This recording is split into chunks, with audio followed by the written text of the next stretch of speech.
છો, બંને આગેવાન છો, પરિવાર છો, વ્યવસ્થિત જે પ્રમાણે છે એમના કોઈના બેન વિધવા થયા છે, કોઈના મા હોય, કોઈના પિતા હોય, એ બધાને સહપરિવાર ભેગા થઈને વ્યવસ્થિતપણે જે તમને રાશિ આપવામાં આવે છે રોકડ, એ તમે થોડી તે વ્યવસ્થિતપણે વિતરણ કરાવો છો.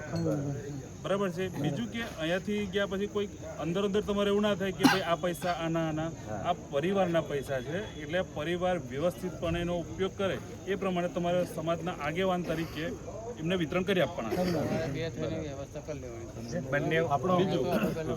હવે જે બી દુઃખદ ઘટના ઘટી, બધા જ લોકો તમને ન્યાય મળે એના માટે અહીંયા ઉપસ્થિત છે.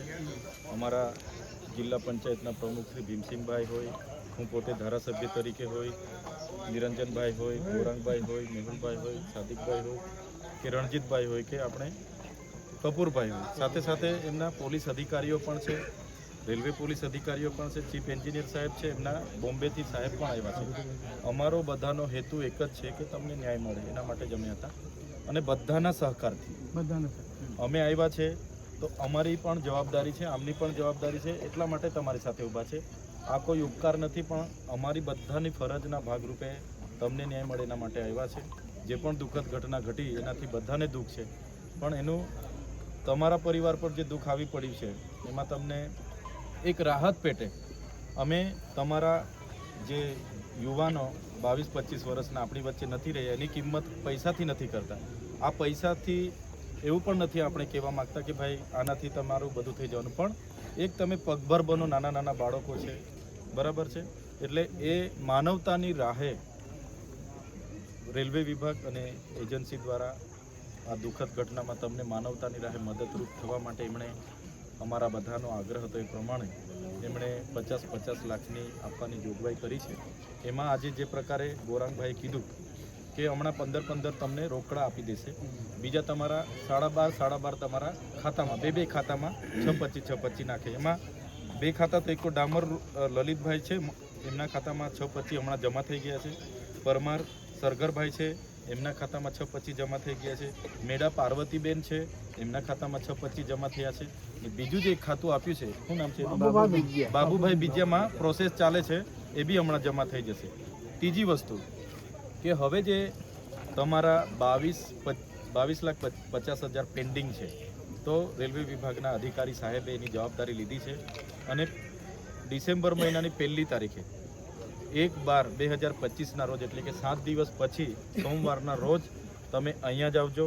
અમારા આગેવાનોના પણ નંબરો તમને લખી આપ્યા છે, ત્યાંથી નીકળો એટલે આગેવાનોને સંપર્ક કરી લેજો અને સાહેબના હસ્તે તે જ દિવસે અહીંયા આગેવાનો બેસી એ પણ તમને મળી જાય એવો અમારો બધાનો પ્રયાસ છે. બીજું કે આ પરિવાર માટે છે, એટલે ખાસ તમને વિનંતી કરું છું કે પરિવારના બાળકો જે તમારા નાના આદિ 1-1 વર્ષના બાળકો છે, એમના ભવિષ્યને ધ્યાને રાખીને આનો ઉપયોગ કરજો.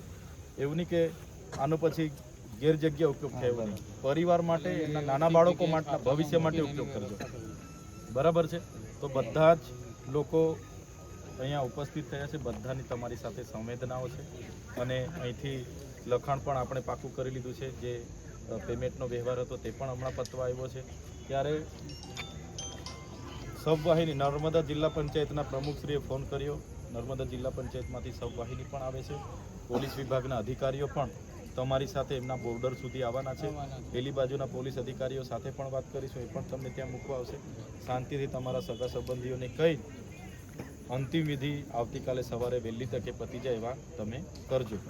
બીજી એક વાત આગળ તમને ત્યાં બેઠાને કીધું કે આમના PM રિપોર્ટ આવી જાય, FIRની નકલ આવી જાય તો પછી શ્રમયોગીમાં તમે ત્યાં અરજી ફોર્મ લઈ લેજો જિલ્લા સેવા સદનમાં. તે શ્રમયોગી માટેની અલગ વ્યવસ્થા છે. ખેડૂત વીમા, એમના કદાચ કટિયામાં નામ હશે તો ખેડૂત વીમા માટે પણ 4 લાખ રૂપિયાની જોગવાઈ છે. એ પ્રોસેસ તમે ત્યાંના તમારા આગેવાનોને સાથે રાખીને કરી લેજો, બરાબર છે. સાહેબ આપના तरफ कोई सूचन बोलिए। मुझे संवेदना है, जैसे नरेश साहब ने कहा, शुरू से ही हम लोगों ने ये ज़रूर पॉजिटिव रखने सुना था कि परिवार, देखिए कोई अगर परिवार का सदस्य चला जाता है तो उसका कोई कंपनसेशन नहीं होता, लाइफ का कोई कंपनसेशन नहीं होता। हम लोगों की बस कोशिश यही थी कि भाई न्याय के हिसाब से परिवार को ये रकम मिल जाए ताकि आगे इनको सहूलियत हो और दिक्कत न हो। और जो घटना हुई बहुत दुखद घटना है, इससे दिल विदारक है। तो मेरा ये रिक्वेस्ट है कि आप जो भी अनुग्रह राशि मिली है उसका पूरा सदुपयोग करो और परिवार में आगे बढ़ो। તમને इसमें બધાને सभी लोगों ने मदद की, जो भी पॉजिटिव शुरू से की। अगर टीम जैसे हम लोगों ने किया, इसमें सभी लोग તમને બધાને જે આજે આ રાશિ મેલી છે અને જેમાં તમને આપણે 27,50,000 એક એક જણને પરિવારને મળ્યા છે, એમના પરિવાર સાથે સાથે અમારા ગૌરાંગભાઈની ચૈતરભાઈની વાત રહી ગઈ કે એક એક વ્યક્તિની નોકરીની વ્યવસ્થા કરી છે કંપનીમાં. જેનું જેવું એજ્યુકેશન હશે એ મુજબ એ કંપનીને બાયોડેટા આપણે આપી દીધા છે. એ મુજબ જેવું તમારો બધું ક્રિયાક્રમની અને બધી વ્યવસ્થા પતે એટલે કંપનીનો કોન્ટેક્ટ કરી જે તે જગ્યાએ કંપની તમારી નોકરીની વ્યવસ્થા કરી આપશે. એ પણ એક કામ કર્યું છે. અને જે પણ પૈસા બધાના સહયોગથી તમારા જે 2 બાળકોને કે જે થયું છે એને આપણે એને ચૂકવી તો એનું કંઈક મૂલ્ય તો નહીં કરી શકતા, પણ એને જે પણ સહયોગ રાશિ છે, જેમ સાહેબે ગૌરાંગભાઈએ ચૈતરભાઈએ કીધું એમ એનો પૂરો સદુપયોગ થાય. બાળકો બહુ નાના છે અને ઘરે જઈને કોઈક તમારા પરિવારમાં વિવાદ ના થાય એની ખાસ કાળજી રાખજો. અને સર્વેનો આભાર. એમાં સાહેબ જે રેલવેના અધિકારીઓ છે એમને પણ જે સહયોગ કર્યો આમાં બધાએ થઈને કર્યું છે, એટલે બધાનો આભાર. અને આ કોઈ એવું વિષય નહીં કે કોઈની આભાર વિધિ હોય, પણ રેલવેના સાહેબોએ પૂરો સહયોગ કર્યો છે. અને બીજા જે લોકો કાલથી જોડેલા હતા અને બધી જ પાર્ટીના લોકો હાથે રહીને જે કામ કર્યું એનાથી આ કામ શક્ય બન્યું છે. તમને જે કંઈ અગવડતા પડી હોય એ બદલ અમે માફી માંગીએ છીએ, પણ અમારાથી જે થઈ શક્યું એ કર્યું છે. હવે સદુપયોગ કરીને શાંતિ તમે ઘરે જઈને એની વિધિ પતાવો એટલું જ અમારે તમને નિવેદન છે. બધાને 2 મિનિટ મૌન આપજો, અંતિમ જોહર કહેજો. જે વડીલ આપણા સમાજના જેની માટે બધા જ આવ્યા હતા, દરેક સમાજના અગ્રણીઓ, દરેક મોબાઈલ 2 મિનિટ ભાઈઓ કાલે બી કીધું હતું અને અત્યારે બી કહું છું, મોબાઈલ અત્યારે ખાલી બંધ રાખો. 2 મિનિટ